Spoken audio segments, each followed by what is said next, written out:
Hello and good morning. Welcome to Matcha Mornings with Diane. I am your host, Diane. I am a dancer, performing artist based in New York City, and welcome to my podcast where I talk about all things mindfulness, life in New York as a performing artist, creativity, art, and everything in between. Thank you so much for taking the time to listen to my podcast. Hello, good morning. Happy 2026. Oh my goodness, I cannot believe that it is already 2026. And while I feel like I'm still in some sort of hibernation, I'm just being asked to slow down a little bit, even though there's a big part of me that is just so hopeful and excited for 2026 already. I am just really savoring this slow season because I know that we are gonna get to this season of momentum really soon. I know that February isn't that soon yet, but to me, it actually feels like it. It's so weird to me, but for some reason, the beginning of the year also just like blazes through so quickly. I don't know if that's the case for many of you guys, but yeah, I truly am just feeling so hopeful and excited for this new year. Maybe a big part of it is because 2025 was really quite the year for me. It was so challenging in so many ways. And I think I mentioned this in the previous episode that 2025 was really such a transformative year. And even though it feels like the progress has been so internal and the work has been so internal for me, I was just extremely present throughout the year. And I think that's what 2025 really taught me as I was also shedding so many layers of myself, of old versions and old patterns of me that I know will no longer serve me as I move forward with my life. I think that is also the gift, I guess, of like having the year of the snake, of the year of shedding is I think it really invited so many of us to remember to look inward first and to remember who we are at the core, because it is so important to have those seasons as well, to just really remember and not constantly be on the go, be on autopilot and forgetting what your North Star is and forgetting your intentions, because I think when you live life so intentionally, life is just so much better. And I think there's also just like some sort of paradox when it comes to really wanting to achieve your goals. Sometimes, like, slow and steady actually gives you the quickest and the biggest results. And I know that was such a big lesson for me. But anyway, for today's episode, because I have been feeling so hopeful and excited, and my most recent obsession has actually been Stranger Things.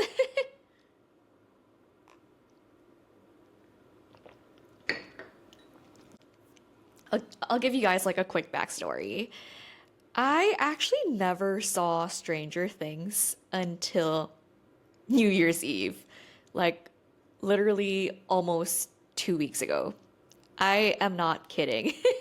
I know I'm a little late to the party, but on New Year's Eve, I actually spent it with my cousin and her husband.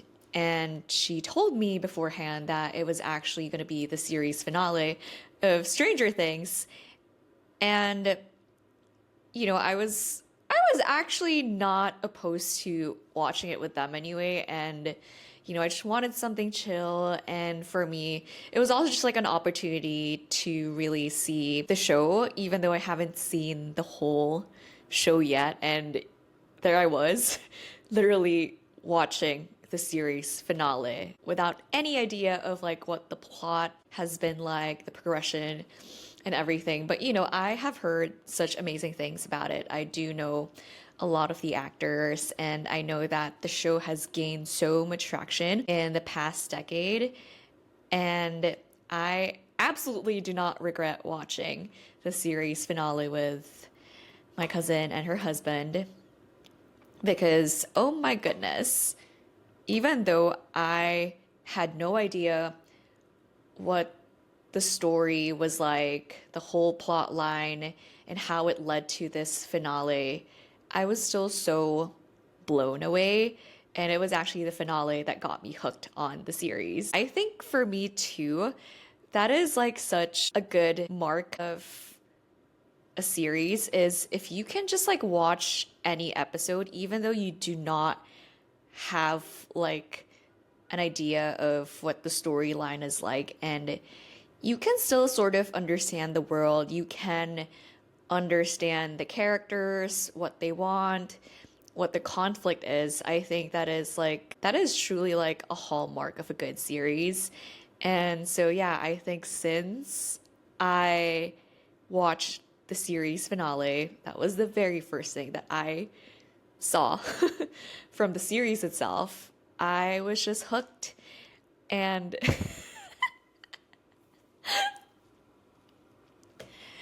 I actually haven't really rotted on my couch in a while like that.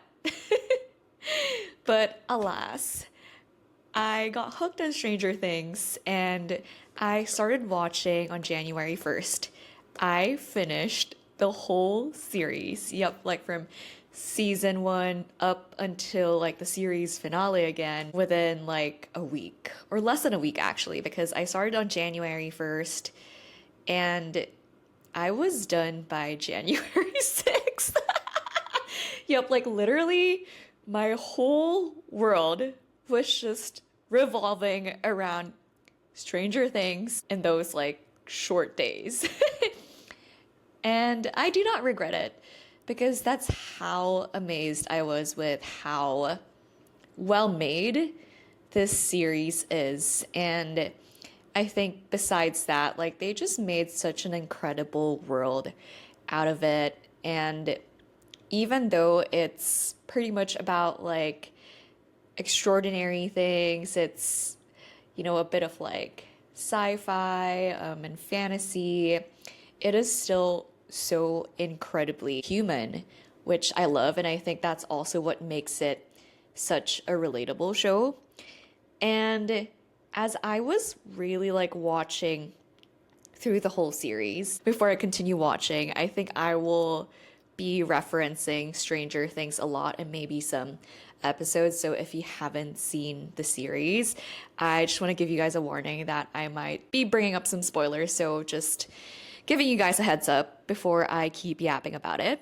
Anyway, as I was watching like the series, it was really made clear to me just how the series is so focused on its characters. And I think that's the theme that we have also been seeing in a lot of TV series in the recent years. It's just really character centric. And I think that's what keeps people watching because we want to see characters on TV who are still incredibly human and who we can relate to on some levels, even though they're fictional. And because Stranger Things obviously is centered around our protagonist, Millie Bobby Brown, or who they call as 11, we do see that she is strange. She is one of like the strange things that exists within this at first seemingly normal world, but she is actually like a super human. And obviously, a big part of it was because she was a part of this experiment along with other kids, and it was all a part of this government agenda, which obviously isn't so great. But it made me think so much about the journey of someone who is truly extraordinary, and you don't necessarily even have to have those superhuman powers, But I think the journey of really becoming extraordinary and the journey of becoming your authentic self, like the whole journey of 11 really mirrors it because it is not without its challenges. And the truth is, the more authentic you become, the more that you start owning your gifts, you will actually be triggering a lot of people. Your freedom to embrace who you truly are and just having the balls to really create the life that you truly want and be so connected with your purpose, especially if maybe for a majority of your life you were a little hesitant to be yourself because you want to fit in. You will really be triggering a lot of people, and you even might be triggering some of the people who are closest to you. And that is so normal. I will say that is a journey that I have been on since 2025, since last year. And I think in the most recent months too, I have felt it so much because I feel like I have changed so much and I am about to turn 29. Oh my goodness. Yep, it is last year of my 20s. A lot of things just had to change for me. And as I've mentioned in many occasions already, it was also my Saturn return. I think I still am sort of in my Saturn return, but I'm about to approach the end of that chapter.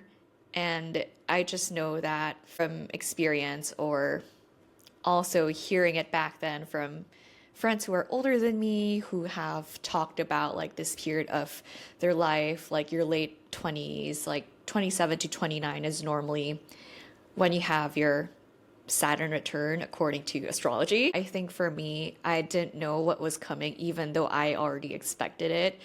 But you really just don't know what it's going to feel like until you're actually in it, until you're actually experiencing it. And so I think my Saturn return was truly a chapter for me to return to who I truly am and really own like my authentic self and not be afraid to be seen as that authentic version of me. And that is so freaking scary. I do not believe in the fact that, oh, like becoming your authentic self is so easy because it's not. It's not because we're all like human and we all have this need to belong and this wanting to belong. I'm not saying that it's bad. I mean, it's so good in many ways. And I know for myself that I truly value my relationships. I love community, and I feel like community is probably one of the most, if not the most important part of our lives. Like, that's what makes our lives so rich and just worth living. It's because you get to do life with these people around you. But if you have spent so many years unconsciously still people pleasing and being afraid of like disappointing people, really owning who you truly are is a challenging journey. It is like this constant push and pull of I still want to have some of these people around, but there's also this other side of me who knows that the only way forward truly is to stay authentic to myself and to be okay with the fact that elevating actually means you have to let go of not just your old identities, but even people who probably do not fit into the life that you are living anymore. And it's nothing personal because that is also the truth of life that I am learning is that not everyone is going to be a part of your life forever. And sometimes people are meant to stay in your life for just seasons. And I'm not saying that they can never come back into your life, I think when it comes to friendships with the circumstances and as adults, we're on completely different timelines.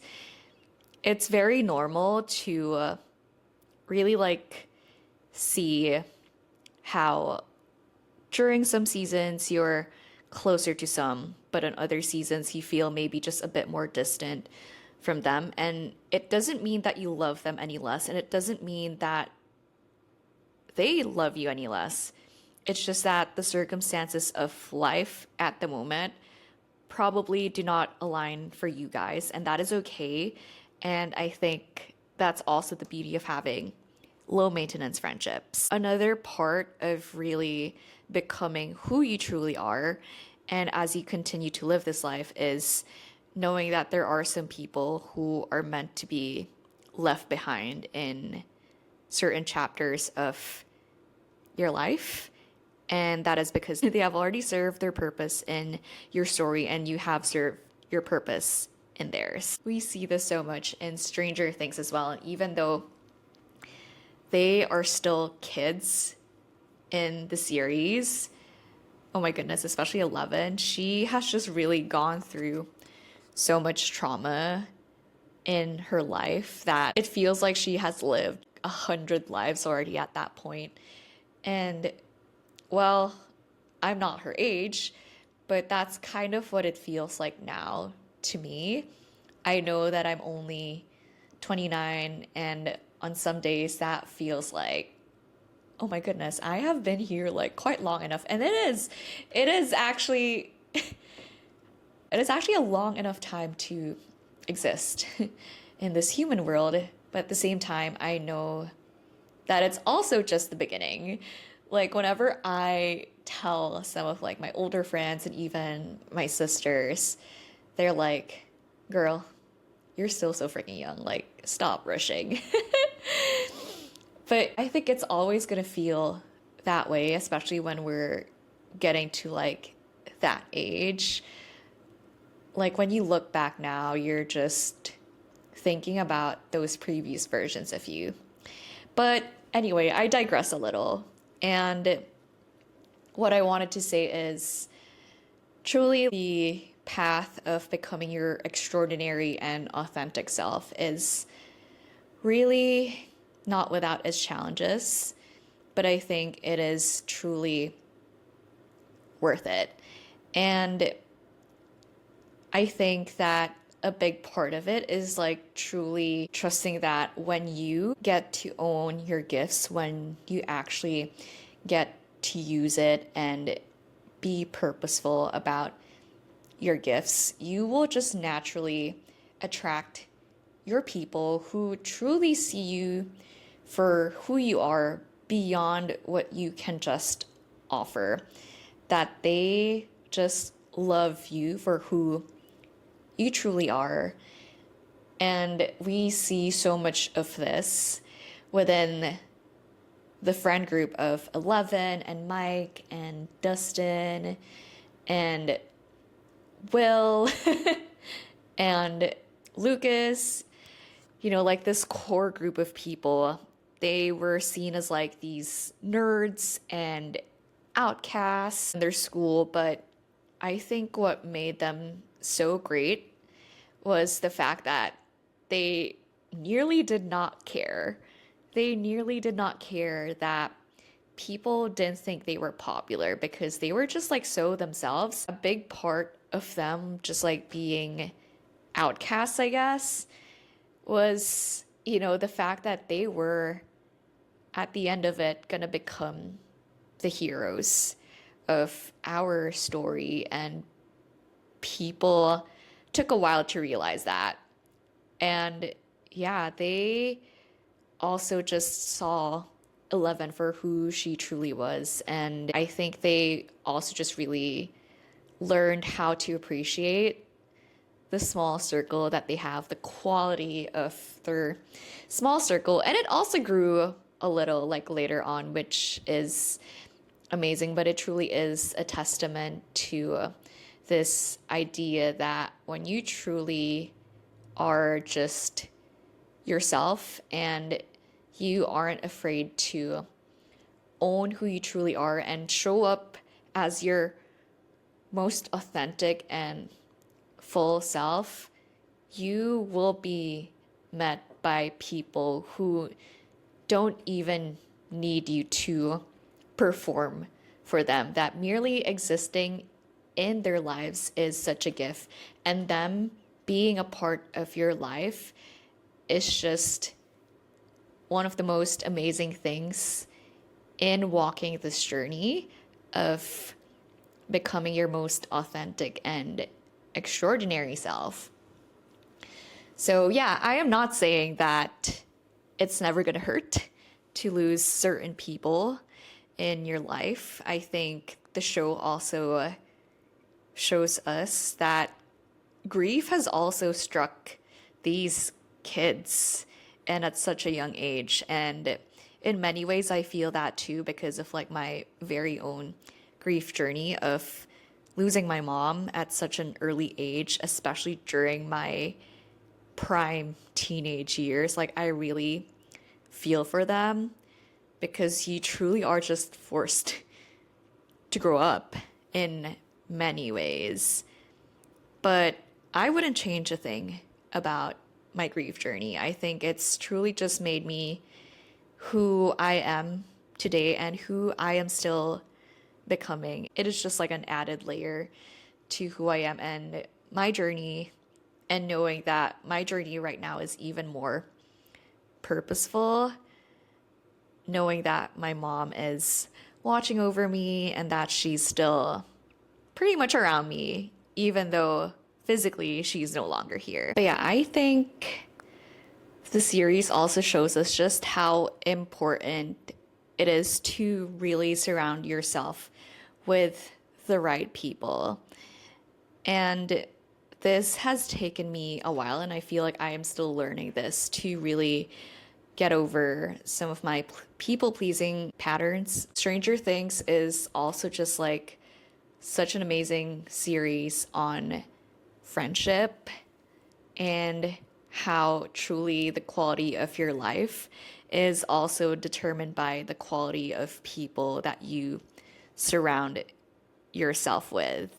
As we get older, it's very normal to have like a smaller inner circle. It's still possible to have like a huge community, but your constants, like your inner circle, it's so important to really have quality friendships and quality people around you, and people who actually support and see you for who you truly are, like your whole self, not just your, like happy go lucky self, because I know for many years that was me. It was hard for me, and even now I'm still learning how to open up to some of my friends and like having these hard conversations with them and even telling them about like my frustrations, because I have also feared sounding like not being grateful for the life that I have, because I actually used to have a friend like that who was a Debbie Downer, and she was operating from like this victim mindset that every time that I just genuinely had to vent and, talk about my frustrations, because I am actually rarely frustrated, but yeah, I am human and I deserve to also speak about them and feel those frustrations. I remember that she ended up like using that against me and basically gaslit me into thinking that, oh, like, you shouldn't feel frustrated, like you have such a good life compared to mine. And she was definitely one of those friends that led me onto this journey of actually being pickier when it comes to the people that I want to surround myself with in this life. That is not to say that I was such a pushover.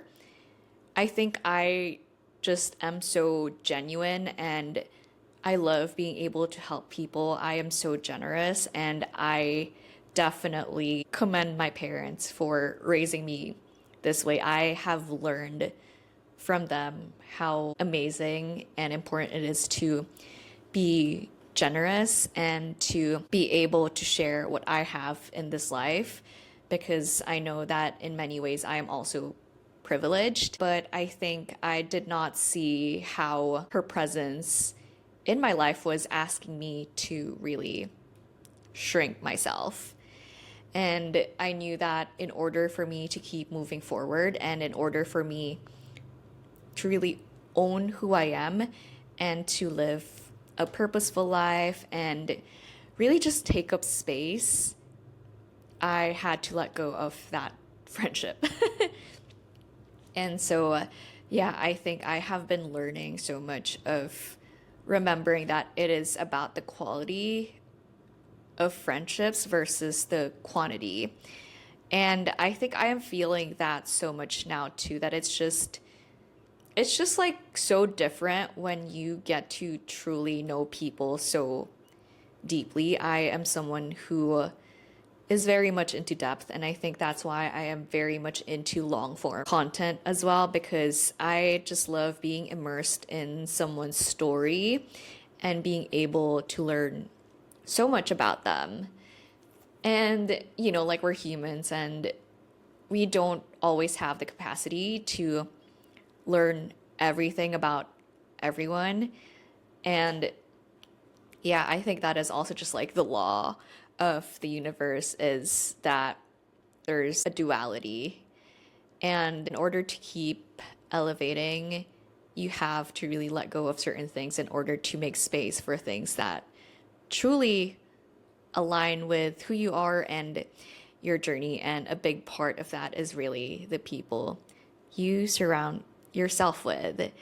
And in Stranger Things, you just really see how surrounding yourself with the right people only makes you more courageous of becoming your truest self. And it just makes you a lot more excited as well. Because when you are surrounded with the right people, like you just know that your life is a lot more purposeful. And I don't know, it's just a thing that you truly get to use your gifts for good. We see this contrast between Eleven and One, or Henry or Vecna, because Henry is also very much an extraordinary person. Like, he was number one. We all have seen that, especially in like the later seasons. But I think because it wasn't his fault.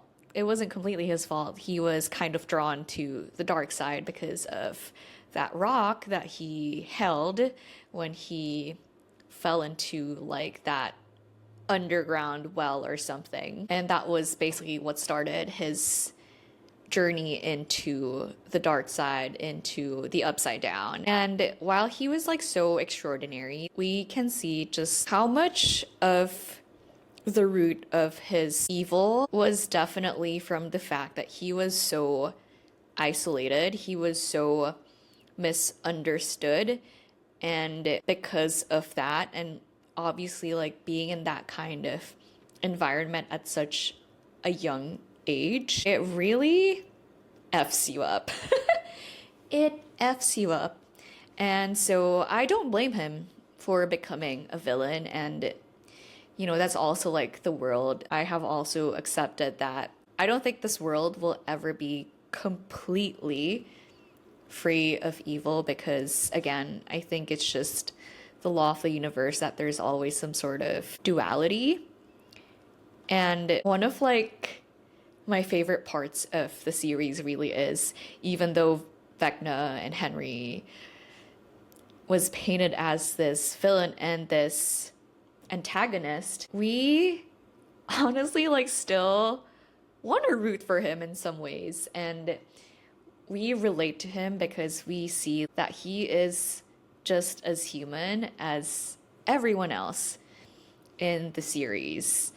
But he just ended up becoming evil, and it was because it was unchecked. And sadly for him, he wasn't surrounded with the right people, and we obviously have Dr. Brenner to blame for that. And I don't know if his parents also probably didn't get to care for him as much as they could have, but they also did not know what was wrong with him. So, yeah, the extraordinary path truly is a lot more fulfilling and will only be great if you truly surround yourself with the right people. That's why it is so important to really be picky of who you surround yourself with. I think one of my favorite parts of the series too is that even though you're extraordinary, it's so important to still remember your humanness, your humanity. And we see that in 11 when she loses some of her powers when she was basically like sucked by the mind flayer in season 3, and throughout season 4 she goes on this journey of regaining her powers again because apparently she did have a stroke. And I really loved that arc of her journey because even though she was really seen as this superhuman teenager, especially by their small friend group, I think a big part of that journey for her has also been really discovering who she truly is without her powers. And of course, that was really scary for her. It was a difficult journey for her because this was also when she had to move to California with Will's family, and no one knew yet that Hopper was still alive. And she basically had to be subjected to this new environment who didn't really know her powers and her whole journey and this whole challenge that she is going through. And so she becomes an outcast again and bullied. And yeah, it becomes a really sad journey for her. It becomes another rock bottom, even though she still had Mike, although they were in some sort of long distance relationship. It was a difficult journey for her, but I think I really loved how that was a part of her journey in the series because, again, it just makes her more relatable and human. It humanizes her. And I think that is something that I am also learning and I am still constantly accepting about myself, is that even though I'm so ambitious and I know that there's so many things that I know that I'm being guided to do, and I just want to manifest, I just want to keep creating and really just immerse myself in all of my passions, whether that's in dance and creating these podcasts and now even week in my life vlogs. I do have to remember that I am human and that sometimes I will still be confronted with my limitations. And sometimes the best thing I can do is really lean into those periods and not be afraid of them. Because if there is also one thing that the series teaches us about really being an extraordinary and authentic version of yourself, is that it really requires you to face your fears. And that is something that you will constantly do in this life, because I don't think it's ever possible to live so fearlessly all the time, because we are humans and we have egos, and the purpose of our ego is to also keep us safe in this world that also has a lot of evil. And it's also the part of ourselves that just makes sure that when we cross the street, we will not get run over by a car. So it is also important.